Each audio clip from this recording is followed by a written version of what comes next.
नमस्कार दोस्तों, आप सभी का स्वागत है आपके अपने YouTube चैनल ज्ञान स्टडी LMP पर। दोस्तों, आज हम लोग सीटेड यानी केंद्रीय शिक्षक पात्रता परीक्षा में मैथ के सवाल लगाने वाले हैं। दोस्तों, जो आज मैथ के सवाल लगाने वाले हैं वो आपकी आने वाली सीटेड एग्ज़ाम के लिए काफ़ी इम्पॉर्टेंट हैं। तो आइए दोस्तों, क्लास में चलते हैं और आज के सवालों को हल करते हैं। दोस्तों, क्लास शुरू करने से पहले अगर आप चैनल पर पहली बार आए हैं तो चैनल को सब्सक्राइब कर लें, साथ में बेल आइकन को अंडर प्रेस कर लें जिससे अगली क्लास की जानकारी आपको मिल सके। अब आइए दोस्तों, क्लास में चलते हैं और आज के प्रश्नों को हल करते हैं। आज का हमारा पहला प्रश्न है, प्राथमिक स्तर पर गणित की पहेलियाँ मदद करती हैं। ऑप्शन है आपके, ए ऑप्शन में है कक्षा के प्रतिभा संपन्न विद्यार्थियों को पहचानने में, बी ऑप्शन में है विद्यार्थियों को मनोरंजन प्रदान करने में, सी ऑप्शन में है समस्या सुलझाने के कौशल को परखने में, डी ऑप्शन में है समस्या सुलझाने के कौशलों को प्रोत्साहित करने में। तो इस प्रश्न का दोस्तों सही उत्तर हो जाएगा, गणित की पहेलियाँ हल करने से बच्चों की गणित के प्रति रुचि बढ़ती है तथा वह समस्या सुलझाने के नए नए तरीकों को खोजते हैं, जिससे उनमें समस्या सुलझाने के कौशल का विकास होता है। तो इस प्रकार दोस्तों डी ऑप्शन हमारा सही हो जाएगा। आइए दोस्तों अगले प्रश्न पर चलते हैं। अगला प्रश्न है, गणितीय संचरण उल्लेख करता है। ऑप्शन है आपके, ए ऑप्शन में है गणितीय विचारों को समाहित और संगठित करने की क्षमता, बी ऑप्शन में है समस्या को सुलझाने की क्षमता, सी ऑप्शन में है गणित प्रश्नोत्तरी में भाग लेने का कौशल और डी ऑप्शन में है गणित की कक्ष में बोलने की क्षमता। तो इस प्रश्न का दोस्तों सही उत्तर हो जाएगा दोस्तों ए ऑप्शन हमारा सही हो जाएगा, गणितीय विचारों को समाहित और संगठित करने की क्षमता।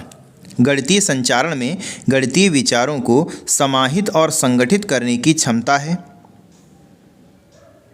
अन्य भाषाओं की तरह गणित की भाषा का भी अपना व्याकरण है जिसमें शुद्धता, यथार्थता व क्षमता है।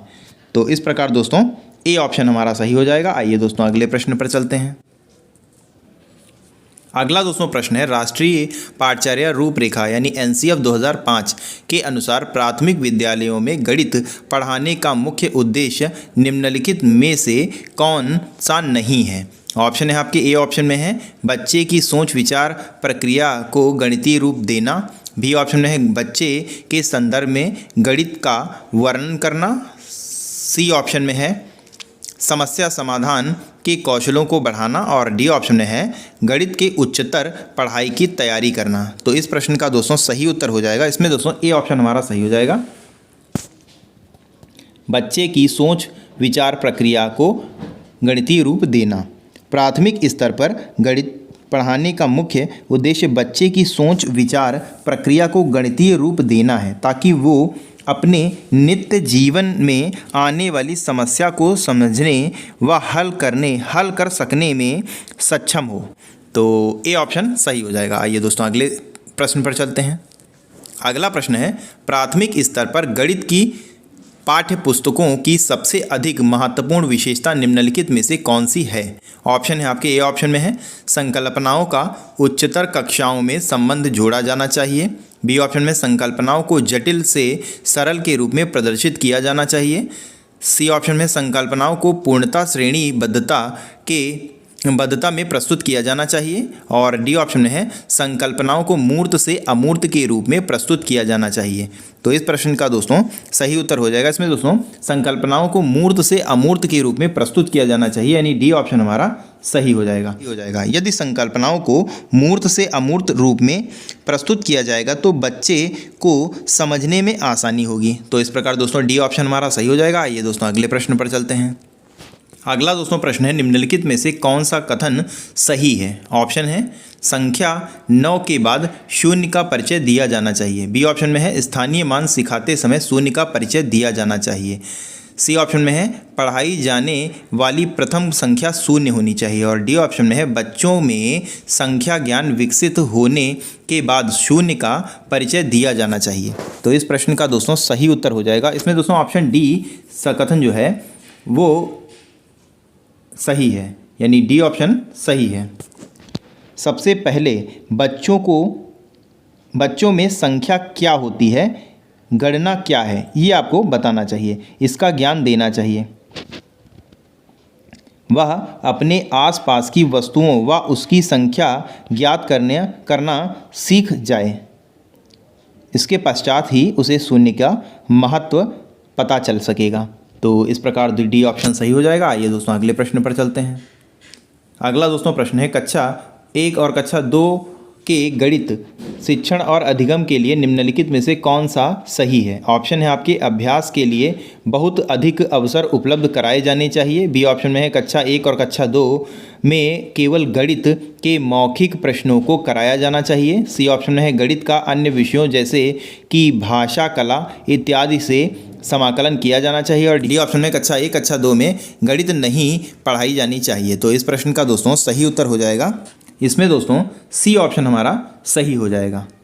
यदि गणित का अन्य विषयों जैसे कि भाषा, कला इत्यादि से समाकलन किया जाए तो कक्षा 1 और 2 के बच्चों को गणित को समझाने व उसको अपने जीवन के प्रयोग में लाने में आसानी होगी।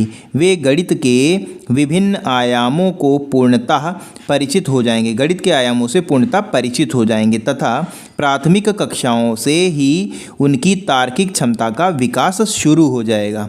तो इस प्रकार दोस्तों सी ऑप्शन हमारा सही हो जाएगा। आइए दोस्तों अगले प्रश्न पर चलते हैं। अब दोस्तों सवाल हैं, आइए इनको हल करते हैं। इसमें दोस्तों दिया जो हो गया है, इसमें यहाँ पर अगर हम x मान लें तो ये हमारा हो जाएगा दोस्तों, इसकी जब आप गुणा करेंगे तो ये आ जाएगा 1 1 1 1 1 1। ये दोस्तों हल करने पर आ जाएगा।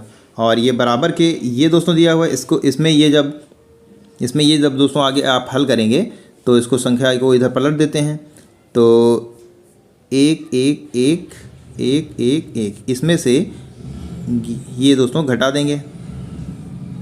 ये जब दोस्तों आप घटाएंगे बाकी सब संख्या ऐसे रहेगी। यहाँ पर दोस्तों ये वाला उतारेंगे यानी 11x बराबर हो जाएगा, ये आ जाएगा 1 1 1 1, ये दोस्तों आ जाएगा। तो यहाँ से x बराबर अगर निकालेंगे तो ये 101 आ जाएगा। आप इसको हल करके देख सकते हैं। तो ये हमारा 101 दोस्तों हमारे सी ऑप्शन में दे रखा है, सी ऑप्शन हमारा सही हो जाएगा। आइए दोस्तों अगला सवाल लगाते हैं। अगला सवाल है, यदि इस संख्या के 5 का स्थानीय मान और इस संख्या के 6 के स्थानीय मान में 7 गुणे यहाँ पर x अगर मान लें है तो रिक्त स्थान आपको बताना है। यहाँ पर दोस्तों अगर 5 का स्थानीय मान निकालें तो ये हो जाएगा 5000, और यहाँ अगर 6 का स्थानीय मान निकालें तो बीच में प्लस लगा है, ये हो जाएगा 600। तो ये दोस्तों 5600 हो जाएगा और ये बराबर है 7, ये रिक्त स्थान है, ये बराबर है 7x के। तो यहाँ से दोस्तों अगर x का मान निकाला जाए और इसको किया जाए तो ये 800 आ जाएगा। यही दोस्तों हमारा आंसर हो जाएगा। और 800 हमारे डी ऑप्शन में दे रखा है, डी ऑप्शन हमारा सही हो जाएगा। आइए दोस्तों अगला सवाल लगाते हैं। अगला दोस्तों सवाल है, 36 और 48 के सार्व धनात्मक गुणनखंड का गुणनफल और इस संख्या ये है। यहाँ पर x अगर दोस्तों मान लें तो रिक्त स्थान में संख्या क्या होगी। दोस्तों अगर 36 के गुणनखंड आप करेंगे तो 36 के दोस्तों ये गुणनखंड हो जाएंगे 2, आप करके देख लीजिएगा, 3 4 6 9 12 18 और 36। इसी प्रकार दोस्तों जब 48 के आप गुणनखंड करेंगे तो ये हो जाएंगे 2 3 4 6 8 12 24 और 48।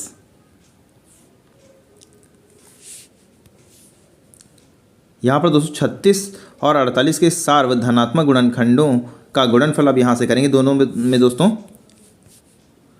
जो सार्व है, जैसे 2 यहाँ पर भी दिया हुआ है और 2 यहाँ पर भी दिया हुआ है और 2 यहाँ पर भी दिया हुआ है, 4 यहाँ पर भी है, 4 यहाँ पर भी है, 6 भी है यहाँ, 6 भी है यहाँ, इसमें 8 है, इसमें 9 है, इसमें नहीं है, ये 12 हो जाएगा, ये 12 हो जाएगा और उसके बाद और दोस्तों कोई नहीं, इन्हीं का गुणनखंड करना है।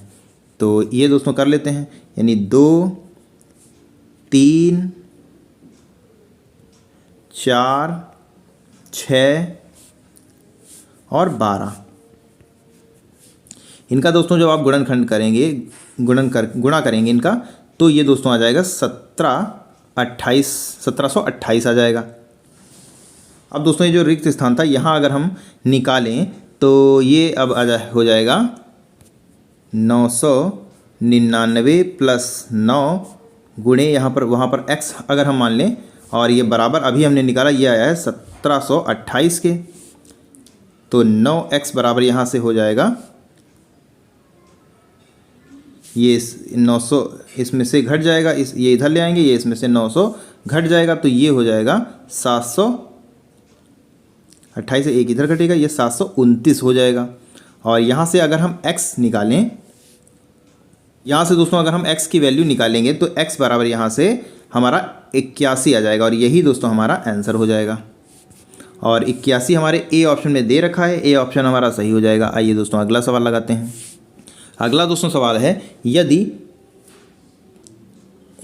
इस संख्या को 39 से भाग देने पर तथा इस संख्या को 34 से भाग देने पर प्राप्त शेषफलों का अंतर को 18 से भाग दिया जाए तो उसका शेषफल क्या होगा, यहाँ बताना है दोस्तों, गलत टाइप हो गया है। आइए दोस्तों इसको हल करते हैं। सबसे पहले इस संख्या को 39 से दोस्तों अगर हम भाग दें तो प्राप्त शेषफल हमारा, आप भाग के देकर देख लीजिएगा, 3 भाग आएगा। और जब इस संख्या को 34 से भाग देंगे तो यहाँ पर हमारा प्राप्त शेषफल 29 आ जाएगा। ये आप करके देख लीजिएगा। तो इन दोनों का दोस्तों आंसर, तो 29 से जब हम 3 घटाएंगे तो ये 26 आ जाएगा, और 26 को 18 से भाग देने पर 8 आ जाएगा। इसको जब हम 18 से भाग देंगे तो ये 8 आएगा यहाँ पे, और यही हमारा आंसर हो जाएगा। 8 हमारे ए ऑप्शन में दे रखा, तो ए ऑप्शन हमारा सही हो जाएगा, ए ऑप्शन हमारा सही हो जाएगा। आइए दोस्तों अगला सवाल लगाते हैं। अगला दोस्तों सवाल है, 36, 54 और 60 का सबसे छोटा सार्वगुणज, और ये इसको 90 बराबर, इसके भाग 90 बराबर हैं।